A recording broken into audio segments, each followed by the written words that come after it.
From fabulous Las Vegas, Nevada, this is Pod Therapy. Real people, real problems, real therapists. If you have any questions you'd like to ask or advice you'd like to give, come on over to podtherapy.net and join the conversation.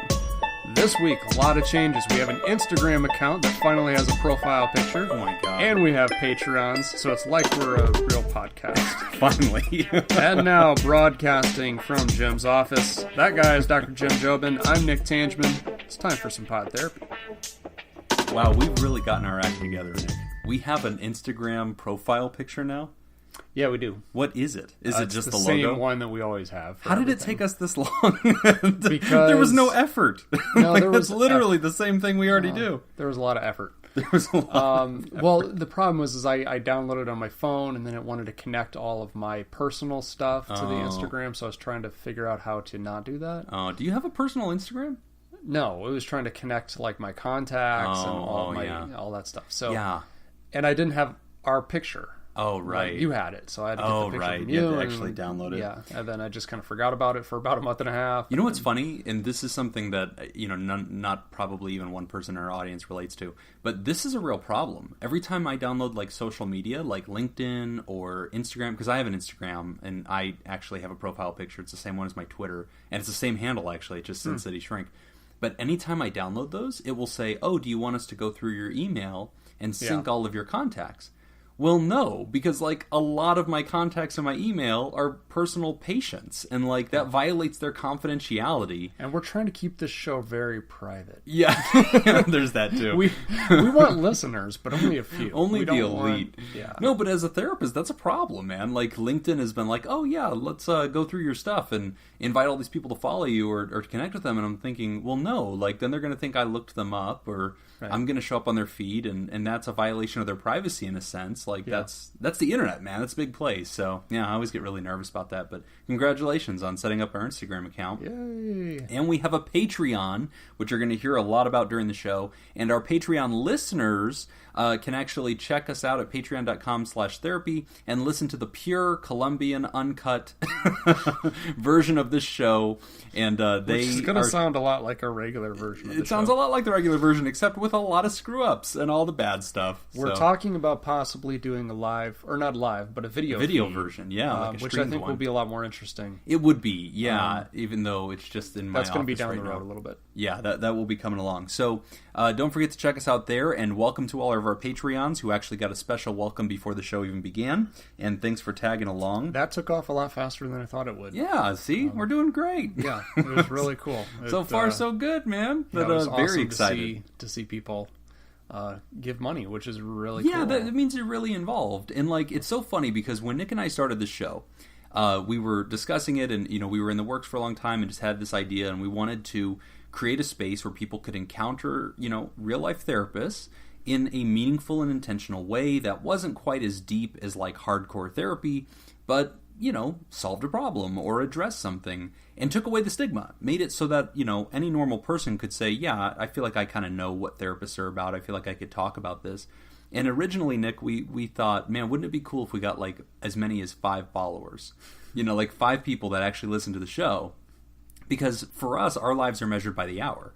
We think, we encounter one person an hour usually, and you do that, 20, 30 times in your week, and that's what it means to be a therapist often. And we were thinking, man, wouldn't it be cool if, like, 5 humans listened to our show? And that would be amazing, like 5 more hours of human contact every week that, we affected people. And that was our big vision. That's where we started.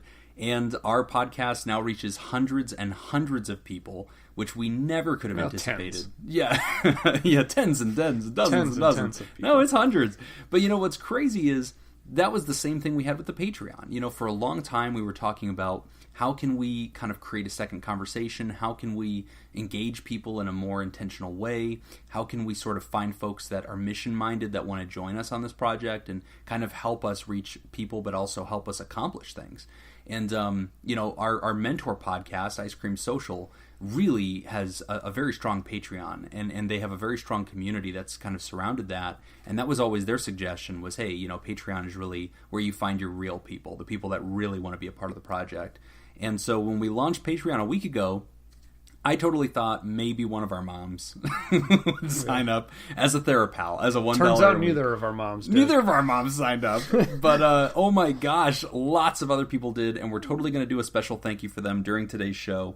But man, it's awesome. So thanks to everybody that's getting involved, and we're going to do a special shout out to you later. But yeah, again, did not expect that there was going to be this much support. So guys, it's really awesome, and our podcast is doing well in its first season. Nick, we're off to a running start. Yeah, it's going well. We're really excited. Haven't screwed it up yet. Yep. Yeah, knock on wood. We'll find a way. Well, it'll happen. Yeah, we got plenty of time to screw this thing. We'll destroy it somehow. Yeah. All right, so in our opening segment today, so we got some research that came out recently, actually within the past year. It's not too recent. Came out in March, but it's kind of interesting. Caught our attention. Yeah, scholastically, within a year is like hot off the press. Yeah, true. New study determines which psychology qualities directly lead to wealth and success, and this might surprise you a little bit, or maybe not. I don't know. Psychology quality number 1, being rich. Yeah. Turns out if you start off ahead of the game, you stay there. You're more likely to stay there. So, all right. That's it for... That was it. Yeah, that's it for segment A.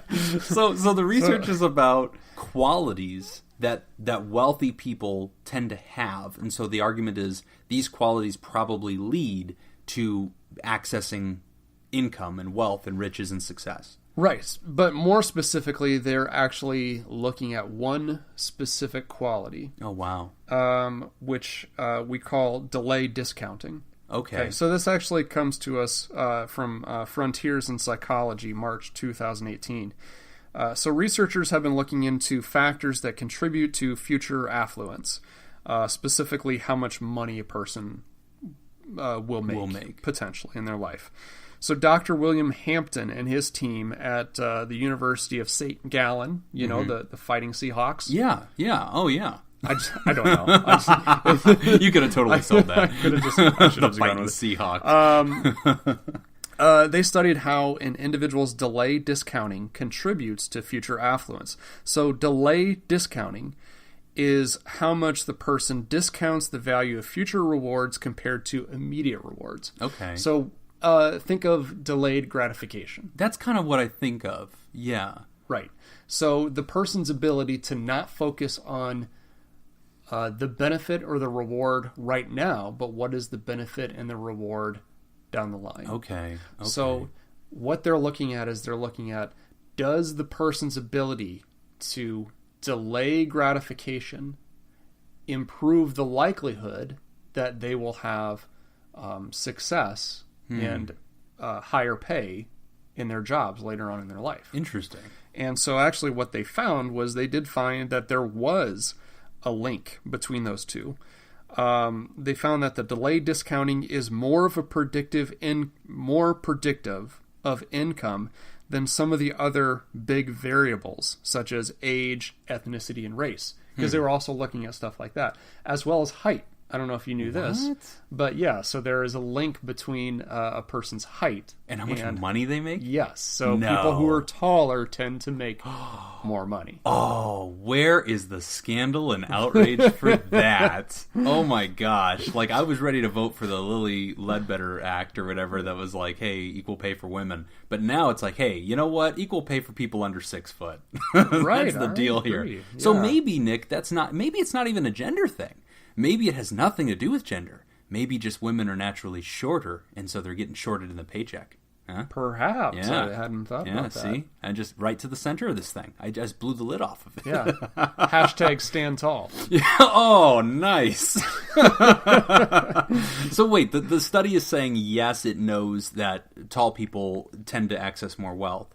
But it's specifically zooming in and saying, okay, the biggest quality, the biggest determining factor that the affluent had in common is that they have this delayed gratification mindset. Right. They don't focus on right now rewards or right now happiness. They're able to think long term and structure things. So they'll suffer in the now to win in the future. Exactly. So what are the implications for this, right? So basically what we're kind of leaning towards or looking at is that this could lead to future research on how to train people to better to be better at delaying gratification, or how to, I mean, you've got 2 kids, how to train your children for delayed gratification in hopes that it will produce outcomes later on in life. It's so funny because I'm glad you brought up the fact of kids. Have you ever, and I think on the show we've talked about it, but the marshmallow experiment? Yeah, the Stanford marshmallow. Yeah, which is hilarious. Right. I love watching video of this where they give kids like 1 marshmallow or 1 cookie and they tell them, you know, hey, just don't touch this or whatever for like 5 minutes and I'll come back and give you like 2 or 3 more cookies or like you get cake. Yeah. And like watching them struggle. Yeah. And a lot of times they end up eating the cookie. Right. So, and that's exactly what they're talking about in this research, is they're saying that potentially if you were to train those qualities into your kids and to actually do that marshmallow experiment with your kids and train them, and you keep doing it and say, okay, you can have 1 marshmallow now, or in 10 minutes you can have 2 marshmallows. Okay. So and that you can makes train a lot of that sense. behavior. Right? Yeah. You can, and then it teaches them how to self-regulate. Okay, so in a second I'm going to ask you how you learned this, right? Because I think it's a skill that a lot of people have to learn. I think we all can resonate with it. Maybe some of us know it better than others. I tried this summer to train my son in exactly this, okay? Okay. So my son is 8 years old, all right? He's just a little guy, but he's like going, it was like summer between 2nd and 3rd grade, and I came up with this great idea, and I totally sold this idea. I was so proud of it.